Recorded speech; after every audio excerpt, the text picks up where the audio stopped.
No segundo tempo o Flamengo até consegue Achei jogar melhor. Achei muito bom o segundo tempo. O Flamengo mereceu vencer pelo segundo tempo que apresentou.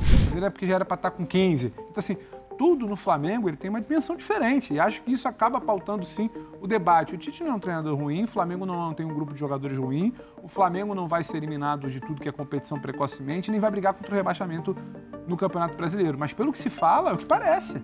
Mas é um treinador que uma parcela da torcida que se revela muito vocal hoje no estádio e na mídia social, que tem mortal antipatia por este técnico. Não é só porque ele não é um treinador que na sua carreira apresentou um futebol mais parecido com o que essa parte da torcida acha que tem que ser o futebol que o Flamengo joga.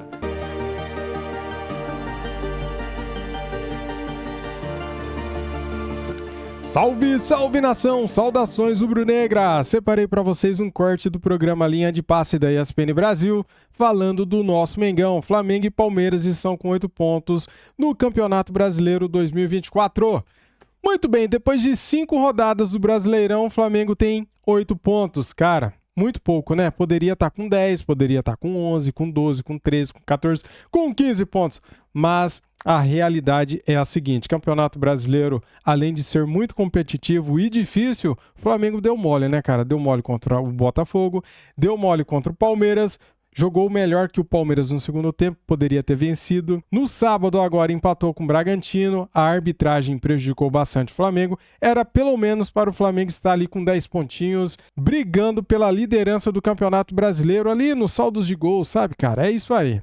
Muito bem, o Campeonato Brasileiro tem um novo líder. O líder é o Atlético Paranaense, junto com o time do Bahia, Clube Bahia, né, cara, que tem 10 pontos. Parabéns aí para eles que venceram na rodada, né? O Atlético Paranaense venceu o time do Vasco e o Bahia venceu o time do Botafogo, ambos cariocas. Lembrando que o Fluminense tinha empatado com o time do Atlético Mineiro e o Flamengo empatou com o time do Red Bull Bragantino.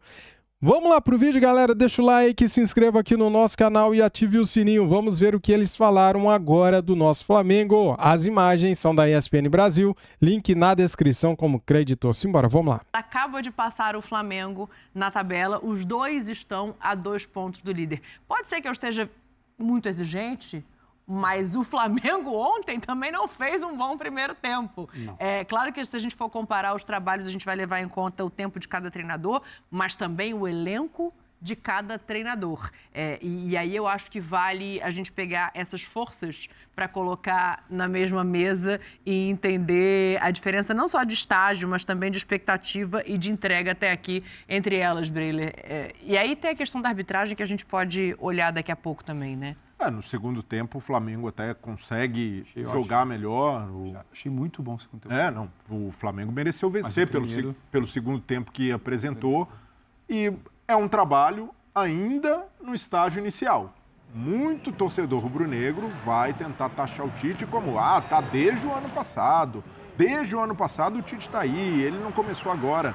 Mas o recorte do ano passado é muito específico. 12 jogos, já sabendo que iria ali fazer um trabalho para o ano que vem, para o ano seguinte. Então, por tudo isso, eu ainda encaro o trabalho do Tite como incipiente comparado ao do Abel. Então, o Abel passou por muitas dificuldades até formar o time, até criar essa casca. Então, o que sobra hoje no Palmeiras do Abel, falta no Flamengo do Tite, que é a capacidade de saber levar jogos em que não serão jogos de inspiração, serão jogos em que os seus principais jogadores estarão ali numa noite ou num dia ruim, mas como equipe haverá força coletiva para superar essas adversidades, superar esses obstáculos e arrancar uma vitória, como o Palmeiras arrancou uma virada em Quito do Independiente Del Valle. A gente ainda não observa essa casca no Flamengo, porque é natural. O técnico não tem todo esse tempo de trabalho, não tem o domínio completo do elenco, tem enfrentado muitos problemas físicos. Então, por tudo isso, é compreensível que o Flamengo esteja num estágio como equipe abaixo do Palmeiras.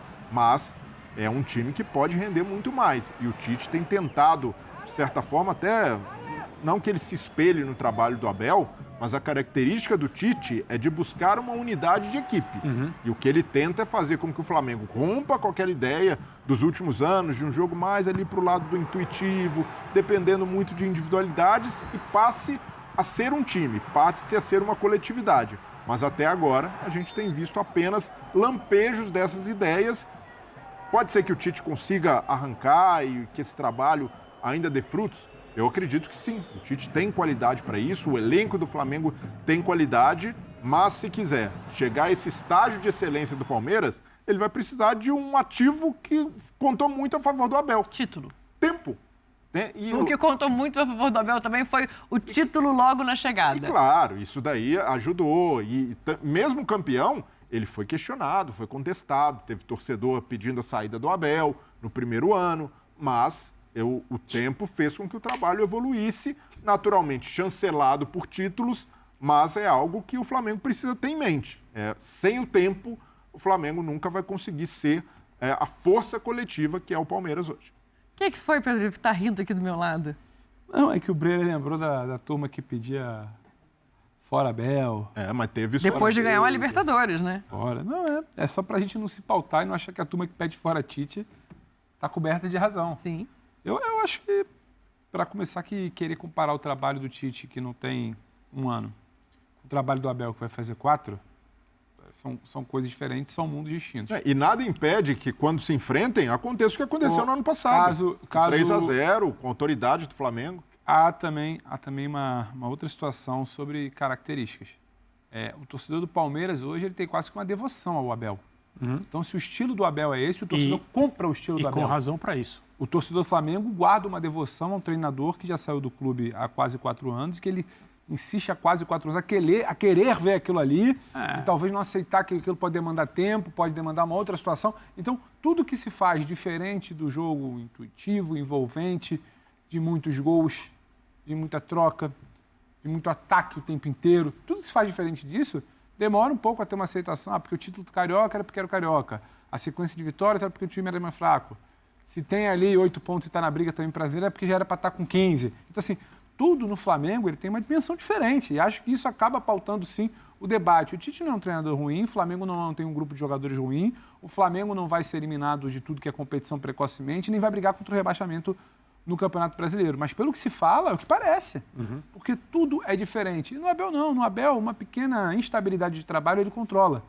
O Abel tem um domínio muito amplo de narrativa, de torcida, sabe, interno de processos, e isso demanda tempo. O Abel não tinha isso quando chegou. Talvez o Tite possa ter daqui a um tempo, só que eu acho que talvez os tempos de aceitação nos clubes são diferentes. O Flamengo, ele vem de um ano que ele não ganhou nada, o título carioca para muita gente não vai encher barriga, então há uma ansiedade de querer ver algo. É isso. Precisamos ver uma iminência de um grande momento e não estamos vendo. Concordo com você. Eu acho que é por aí, mas eu acho que tem mais. Tem mais e não é bom, e não é positivo, que é o treinador que chega para resolver o problema de um ano em que o Flamengo disputou um monte de troféus e não ganhou nenhum. Isso é um feito esportivo? Sim. Se no início do ano passado alguém dissesse, olha, eu sei o que aconteceu. Ou o Flamengo ganhou tudo ou perdeu tudo. E no que vocês votariam? Ganhou tudo. Ganhou tudo. Ganhar tudo era mais viável do que perder tudo. E o Flamengo perdeu tudo. Então, a diretoria do Flamengo, que é essa mesma, cometeu um feito esportivo, que é conseguir evitar que o Flamengo ganhasse alguma coisa no ano passado. Essa conta é de quem toma a decisão inteira. E todas as contas chegam. O que foi feito para resolver esse problema? Chamar de volta ao futebol um treinador da seleção brasileira que não estava trabalhando.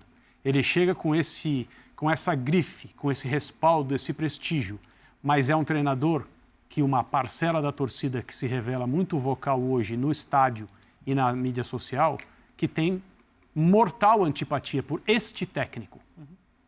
Não é só porque ele não é um treinador que na sua carreira apresentou um futebol mais parecido com o que essa parte da torcida acha que tem que ser o futebol que o Flamengo joga. Não.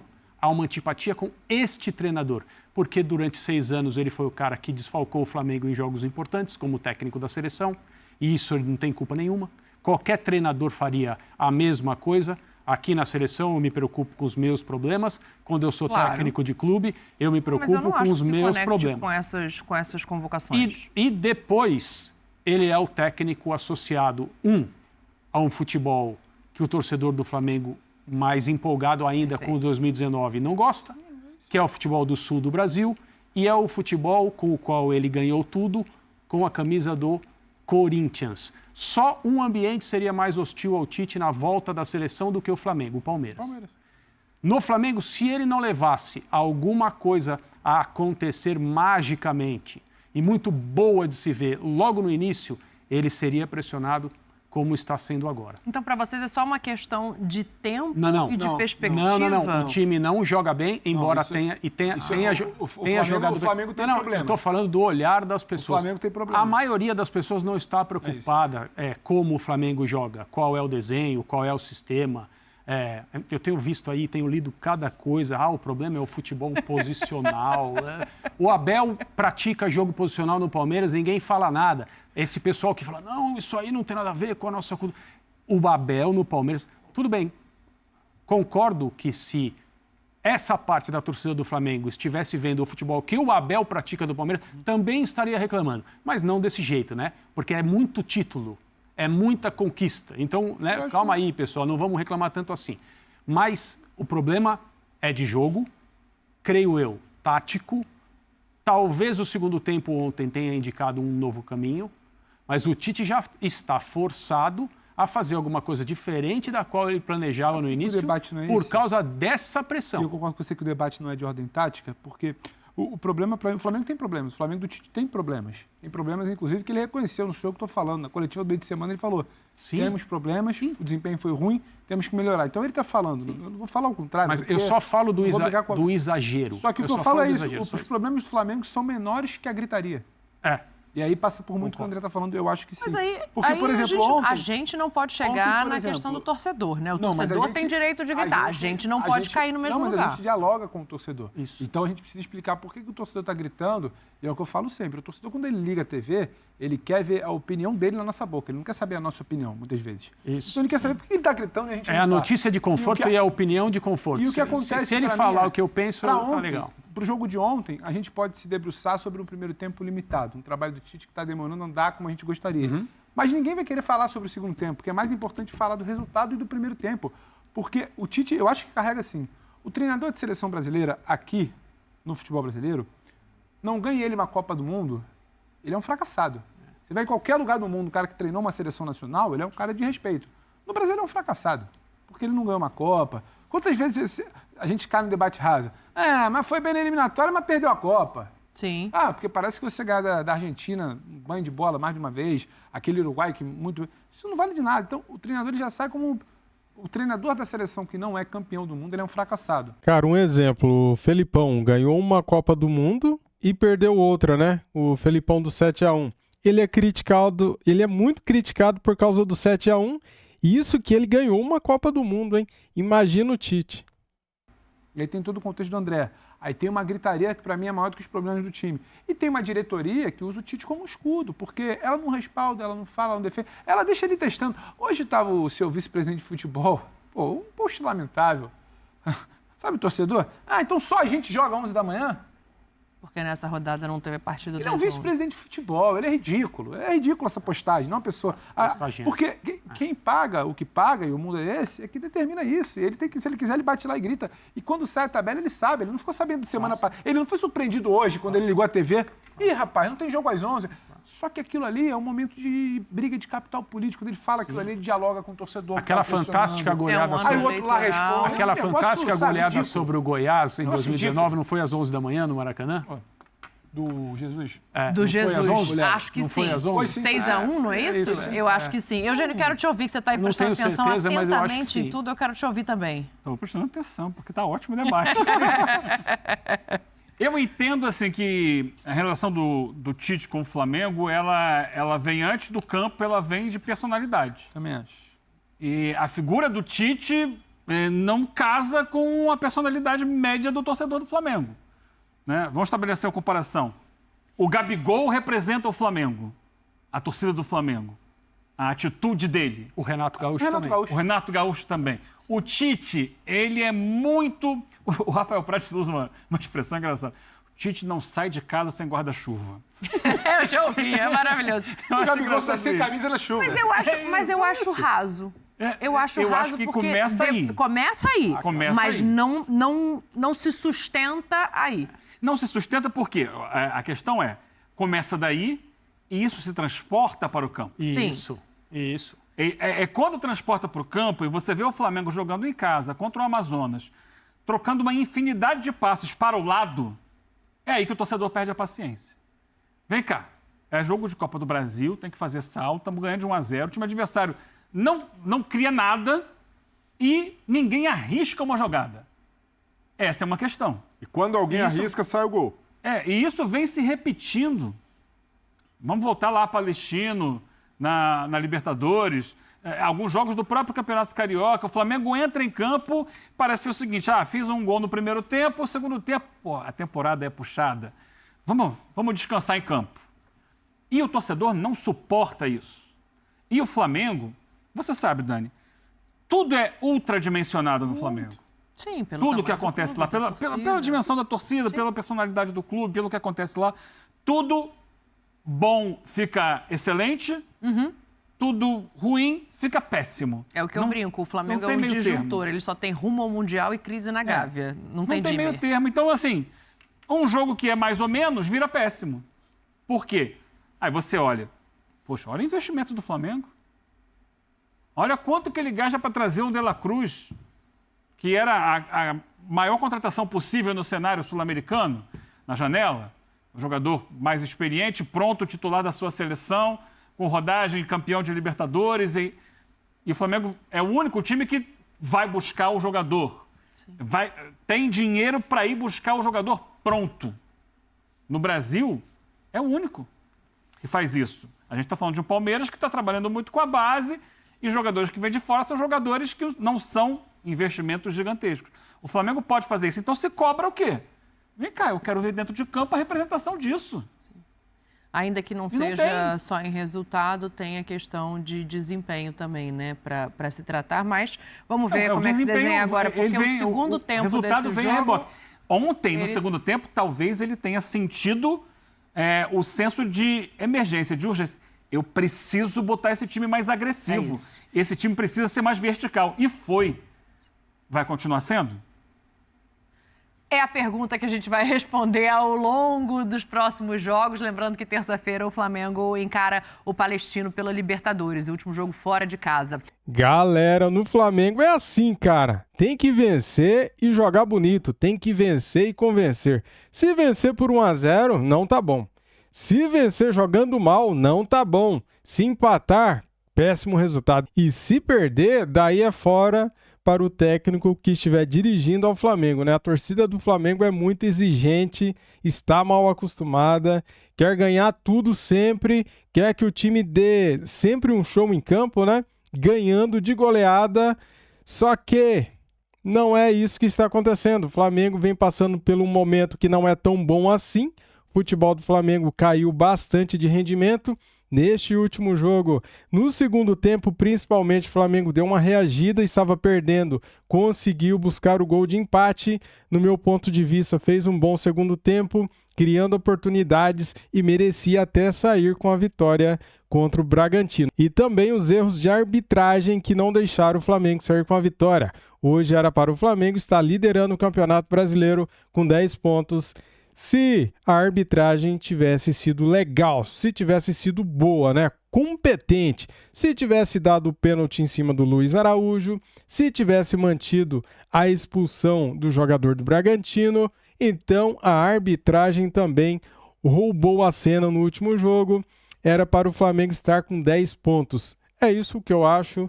Acho que se o Flamengo jogar contra o Palestino na terça-feira igual jogou ontem, né, contra o Bragantino. Ontem não, no sábado, né, contra o Bragantino. O Flamengo tem tudo para sair lá do Chile com a vitória nesse próximo jogo aí contra o Palestino. Galera, é jogo de vida ou morte. O Flamengo tem que vencer de qualquer jeito esse jogo, senão o Palestino passará o Flamengo na classificação da Libertadores da América, Grupo E. Flamengo tem 4 pontos e o Palestino tem 3 pontos. É vencer ou vencer. É a hora. Tem que jogar tudo, tem que ir para cima dos caras, tem que fazer o resultado lá. É isso.